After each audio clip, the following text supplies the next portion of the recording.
As we turn our attention over to the grain markets, we were joined on Wednesday by Jeff Peterson. He is the president of Heartland Farm Partners. At the time of the recording, the markets were absorbing a host of headlines that could impact the trade. In Ukraine, a senior Russian official said that Moscow could allow a grain corridor out of Ukraine in exchange for easing of sanctions. We discussed that topic with Jeff, but began with news out of Brazil. China's Customs Authority recently finalized an agreement to allow imports of Brazilian corn.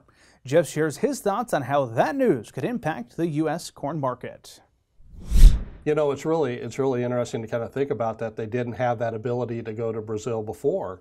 But yeah, that just came out. And if you think about it, big picture, what that means is that now all of a sudden you've got the world's largest buyer in China. It wasn't always that way, but that's what it turns out to be now. Now they have, instead of, really hitting the U.S. and also now they've got the ability to come in and hit Brazil also. I think the headline impact of it probably has a bigger impact than overall. Because if we just sit back and think about it, ultimately, Brazil was selling all their bushels before. And so what it's going to be is that if they sell some additional bushels and those go to China, then what's going to happen is their price will come up, and then the U.S. will be selling to some of those individuals that were buying from Brazil. So in the big scheme of things, it really doesn't impact the supply and demand numbers. It doesn't impact our stocks to use. It does just redirect some of the trade. Redirecting some of that because Ukraine, of course, used to be a big producer and exporter of corn. That's not the case right now. We do have some news on that front, though, Jeff. It's kind of interesting. We see that Russia is offering now to make a grain corridor of sorts. Share with us what you've heard on this front. Yeah, that's a really interesting one. And as you dig into it, it seemed like before Russia had kind of downplayed and said, no, they weren't willing to do that. But now here recently, some stories that came out where they have said now, yeah, we're willing to do that. And that's kind of the headline. The challenging part comes in the rest of the story, Bryce. And the rest of it is they'll do that, but there's certain conditions.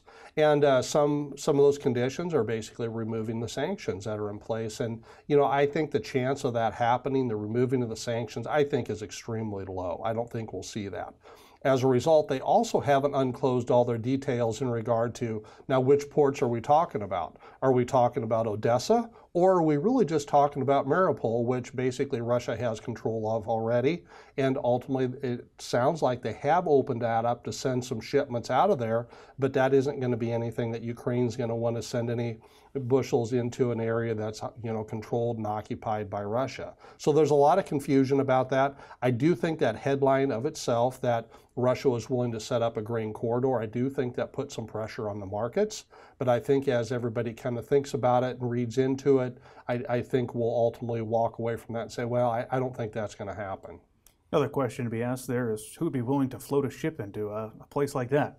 Well, and you've laid that out. That's the biggest thing you run into, is that the insuring of those ships. So you have to have the ability, the owner of a ship willing to take it in there, but you also have to have the insurance company that's willing to insure it. So you're exactly right, Bryce.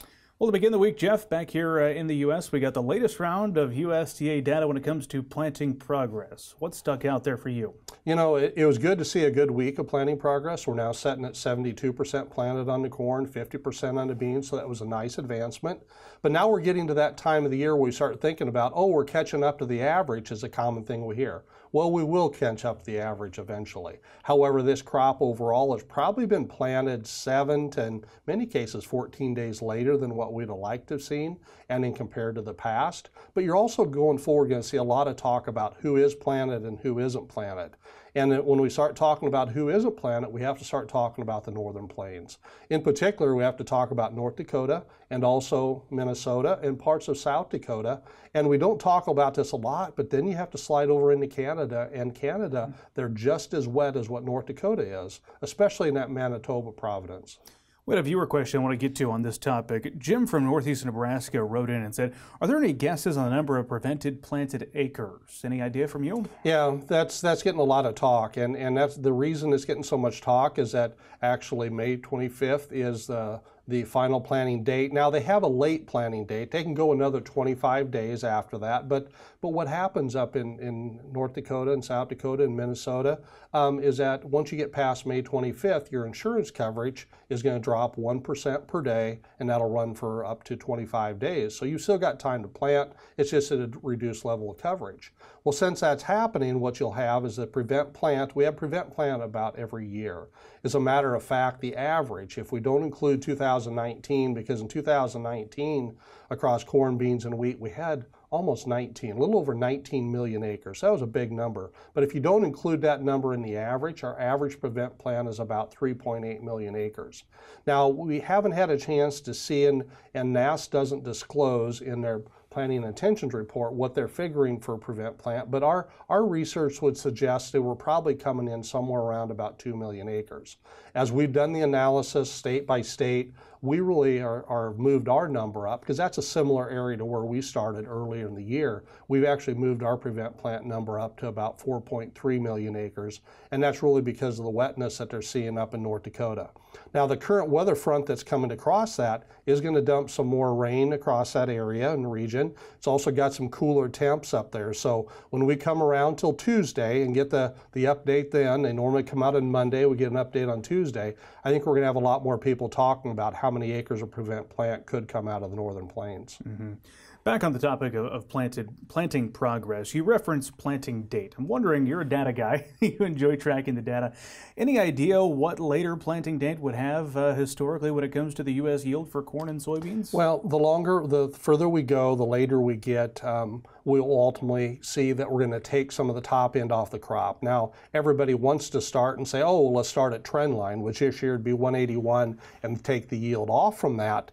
But ultimately, there isn't a lot of good correlation from that, because we went in and studied that pretty extensively to say, hey, if we plant it 7 days later or 10 days later, it always means this lesser amount of yield. Now, I think there is a yield impact, but the summer weather and the later weather is going to be so much more important into what our final yield is going to be. Well, let's wrap up today's conversation with this question. What's maybe a piece of news or a topic out there that's not getting enough press or enough discussion in the markets right now, Jeff? Well, I think one of them that we really have to talk about is that what's weather. Okay, so let's start first here in the U.S. Once we get this crop planted, what's going to be some of our summer weather conditions? Because we have to have a really good crop here in the U.S., but also along the lines of weather, we have to still keep in mind South America is still having some issues with that safrinha corn crop. You know, it looks like, and we're anticipating in this next report that would come out, you know, in the June crop report, we think we'll see them lower that safrinha yield, but that's another area that I think we need to watch, Bryce.